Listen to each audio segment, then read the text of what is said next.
السلام علیکم۔ میں اپنی یوٹیوب چینل اردو سیکھیے نورین کے ساتھ میں آپ سب کو خوش آمدید کہتی ہوں۔ آج ہم جماعت ہشتم کے سبق حضرت عمر بن عبدالعزیز رضی اللہ تعالیٰ عنہ کا اگلا حصہ پڑھیں گے۔ حضرت عمر بن عبدالعزیز سے پہلے بنو امیہ کے جتنے بھی لوگ حاکم بنے تھے یعنی حکمران، انہوں نے بیت المال کو اپنا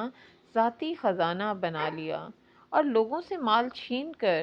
اپنے عیش و آرام پر خرچ کرتے رہے۔ عیش و آرام یعنی آرام۔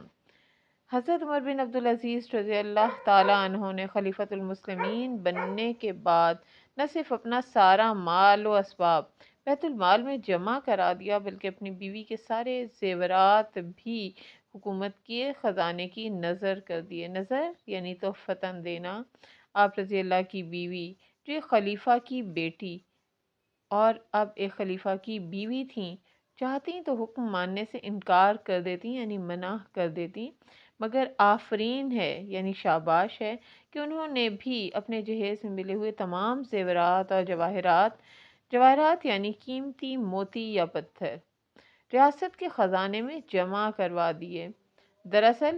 یعنی حقیقت میں یہ تقویٰ کا راستہ ہے یعنی پرہیزگاری کا راستہ ہے جس سے حضرت عمر بن عبدالعزیز رحمۃ اللہ نے اختیار کیا، کیونکہ آپ جانتے تھے کہ مال و دولت، مال و متاع سامان کو کہتے ہیں، اور مال و دولت یعنی دنیاوی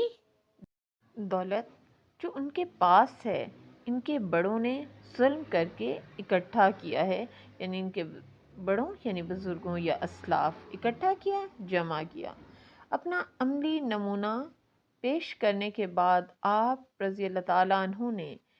اپنے تمام رشتہ داروں اور بنو امیہ کے سرداروں سے لوگوں کا چھینا ہوا یعنی لوٹا ہوا مال واپس لیا۔ بنو امیہ کے پاس جو ناجائز دولت، جاگیریں اور دوسروں سے چھینی ہوئی زمینیں تھیں وہ بھی واپس لے لیں۔ ناجائز یعنی جو جائز طریقے سے نہ کمائی گئی ہو، ایسی دولت جو جائز طریقے سے نہ کمائی گئی ہو یا غیر قانونی طور پر حاصل کی گئی، انہیں اصل حقداروں کے حوالے کر دیا۔ حقدار حق رکھنے والے، اصل حقیقی، حوالے کر دیا، سپرد کر دیا۔ بیت المال سے خرچ کے معاملے میں آپ رضی اللہ نے سخت اصول بنائے، قواعد، قاعدے، اور ان پر سختی سے عمل کیا۔ معمولی سی غلطی پر بھی سخت باز پرس کی جاتی، معمولی عام غلطی، خطا، باز پرس، تفتیش کرنا، پوچھ گچھ کرنا۔ آپ رضی اللہ تعالیٰ عنہ نے بیت المال کا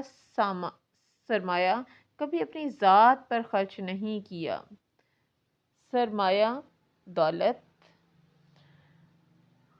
خرچ کرنا، صرف کرنا، کبھی ذاتی کام کے لیے چراغ میں سرکاری تیل استعمال نہ کیا۔ سرکاری یعنی سرکار کا، حکومت کا استعمال کرنا، صرف کرنا۔ سلطنت کا خزانہ صرف عوام کی فلاح و بہبود کے لیے وقف رہا۔ فلاح، بھلائی، بہبود، بہتری، وقف، دے دینا۔ سرکاری اخراجات یعنی خرچے کو کم کرنے کے لیے آپ رضی اللہ تعالیٰ عنہ نے عمدہ اور نفیس کاغذوں اور موٹے قلم کا استعمال بند کر دیا۔ عمدہ یعنی اعلیٰ، نفیس خوبصورت، عمدہ۔ آپ رضی اللہ سے پہلے بیت المال کی آمدن میں اضافے کے لیے نو مسلموں یعنی نیا مسلمان یا جو نئے دائرہ اسلام میں داخل ہوئے ہیں سے بھی جزیہ لینے کا چلن تھا۔ جزیہ ٹیکس، چلن، رواج۔ جزیہ کو فدیہ بھی کہتے ہیں بیٹا، اور چلن، طریقہ یا رواج۔ آپ رضی اللہ نے اس کی ممانعت کر دی یعنی منع کر دیا۔ بنو امیہ کے حکمرانوں نے حاکم و محکوم میں ایک سماجی تفریق پیدا کر دی تھی۔ حکمرانوں، حاکم کی جمع مراد بادشاہوں، حاکم حکومت کرنے والے، محکوم ماتحت۔ سماجی، معاشرتی تفریق، فرق۔ آپ رضی اللہ تعالیٰ نے وہ امتیاز ختم کر کے یعنی فرق ختم کر کے سماجی مساوات یعنی برابری اور عدل و انصاف کی راہ ہموار کرنا یعنی راستہ برابر کرنا، بہتر کرنا۔ آپ رضی اللہ نے ملازموں یعنی نوکروں کو اپنے احترام میں کھڑا ہونے سے روک دیا یعنی منع کر دیا، حتیٰ کہ ملازموں کے برابر بیٹھتے اور ان کی خدمت کر کے خوش ہوتے تھے یعنی مسرت محسوس کرتے۔ اس اقتباس میں مصنف حضرت عمر بن عبدالعزیز کے کارناموں کے بارے میں بتاتے ہیں کہ جب انہوں نے حکومت سنبھالی، خلافت کا عہدہ سنبھالا، تو انہوں نے کیا کیا عمدہ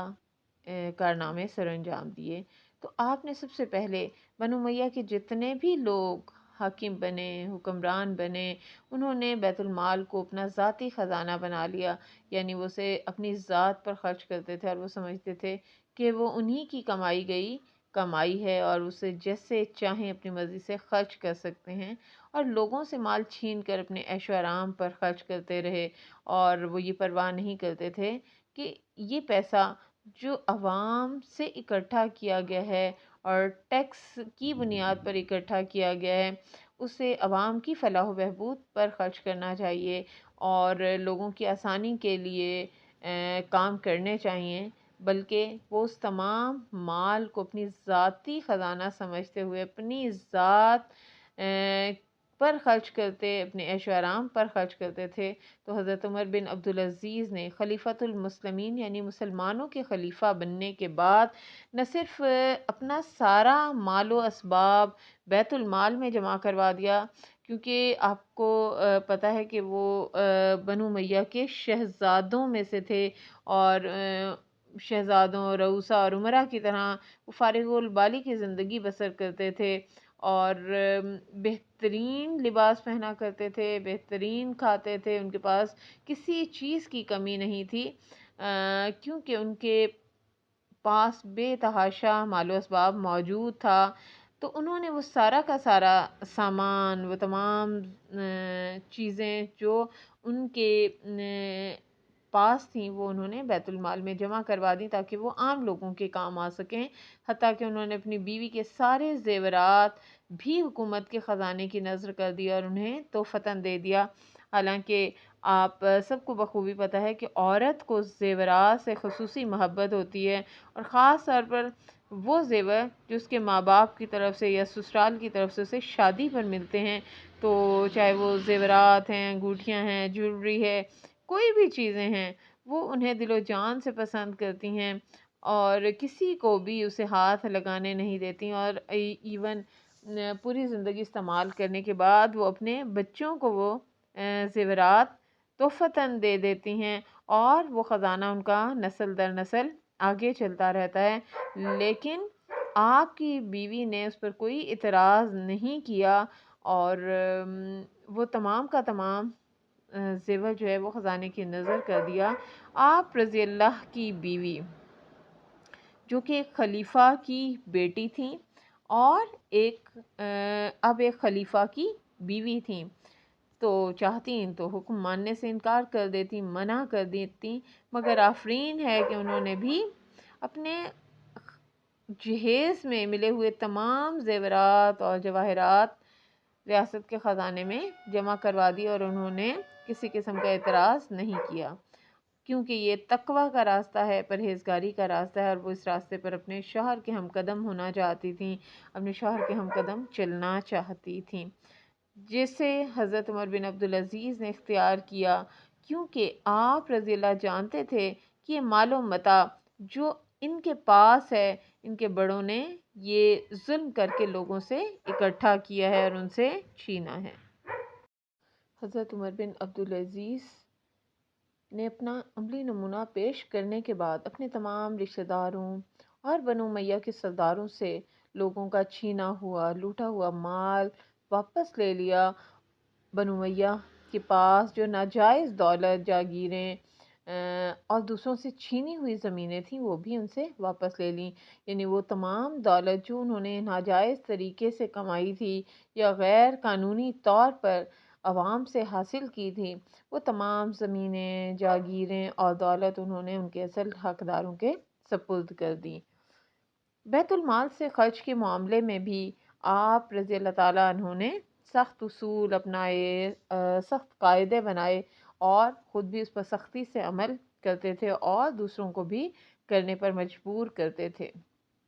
معمولی سی غلطی پر خطا پر بھی وہ لوگوں سے باز پوس کرتے تھے، پوچھ گچھ کرتے تھے، اور ان سے پوچھا جاتا تھا کہ انہوں نے کس وجہ سے وہ غلطی یا خطا کیا، اور اس پر پھر انہیں سزا بھی دی جاتی تھی۔ آپ رضی اللہ تعالیٰ عنہ نے بیت المال کا سرمایہ کبھی بھی اپنی ذات پر خرچ نہیں کیا تھا، اپنے گھر میں، اپنے بچوں کے لیے یا دیگر چھوٹے چھوٹے کاموں میں بھی وہ سرکاری پیسہ استعمال نہیں کرتے تھے۔ اور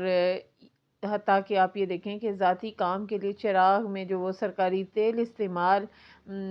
کر سکتے تھے، لیکن انہوں نے کبھی بھی گھر پر کام کرتے ہوئے سرکاری تیل بھی استعمال نہیں کیا۔ سلطنت کا خزانہ صرف اور صرف وہ عوام کی بھلائی، بہتری اور فلاح و بہبود کے لیے وقف رکھتے تھے اور اسی کے لیے استعمال کرتے تھے۔ سرکاری اخراجات کو کم کرنے کے لیے آپ رضی اللہ تعالیٰ عنہ نے عمدہ چیزوں کا استعمال کم سے کم کر دیا، اور عمدہ نفیس کاغذ اور موٹے قلم کا استعمال بھی بند کرا دیا تاکہ حکومت پر زیادہ بوجھ نہ پڑے۔ آپ رضی اللہ سے پہلے بیت المال کی آمدن میں اضافے کے لیے نو مسلموں یعنی نئے مسلمان ہونے والوں سے بھی ٹیکس لیا جاتا تھا، اور وہاں پر ٹیکس لینے کا رواج تھا۔ آپ نے اس کی ممانعت کر دی اور اسے منع کر دیا۔ بنو امیہ کے حکمرانوں نے حاکموں کے محکوم میں ایک سماجی تفریق پیدا کر دی تھی، یعنی وہ ملازم اور مالک کے فرق کو بڑی اہمیت دیتے تھے۔ حاکم اور محکوم کے بادشاہ اور غلام کی تفریق کو بہت اہمیت دی جاتی تھی، لیکن آپ رضی اللہ تعالیٰ عنہ نے اپنے دور میں وہ تمام امتیازات ختم کر دیے، سماجی مساوات، عدل و انصاف کی راہ ہموار کی، اور اسلامی اصولوں کے مطابق چلنے لگے، اور انہوں نے لوگوں پر واضح کر دیا کہ تمام لوگ برابر ہیں اور ان کے لیے عدل و انصاف حاصل کرنا بھی آسان ہے، سب کے لیے انصاف برابر ہوگا، امیر اور غریب دونوں کے لیے انصاف کے تقاضے ایک جیسے ہوں گے۔ آپ رضی اللہ نے ملازموں کو اپنے احترام میں کھڑا ہونے سے روک دیا، حتیٰ کہ ملازموں کے برابر بیٹھتے، ان کی خدمت کر کے خوش ہوتے تھے، اور ان کے ساتھ بڑے اچھے تعلقات آپ نے استوار کر رکھے تھے، اس لیے ہر امیر غریب آپ سے خوش تھا۔ اور آپ کے دور میں ہر خاص و عام کے بنیادی تقاضوں کو پورا کیا جاتا تھا، بنیادی ضرورتوں کو پورا کرنے کی بھرپور کوشش کی جاتی تھی، اور سماجی تفریق آپ کے دور میں نہ ہونے کے برابر تھی، اور ہر امیر غریب خاص و عام کے لیے عدل و انصاف فراہم کرنا اور حاصل کرنا نہایت آسان تھا۔ امید کرتی ہوں میری چھوٹی سی کاوش آپ سب کو پسند آئی ہوگی، اور اس طرح پڑھا کر ہم اپنے طلباء و طالبات کے لیے آسانیاں فراہم کر سکتے ہیں، اور بآسانی انہیں سبق کے اہم نکات یاد کروا سکتے ہیں۔ اگر میری کاوش آپ کو پسند آئی ہو تو اپنی رائے کا اظہار ضرور کیجیے گا، اور میرے چینل کو سبسکرائب کیجیے گا تاکہ میری ویڈیوز بآسانی آپ کو ملتی رہیں۔ شکریہ۔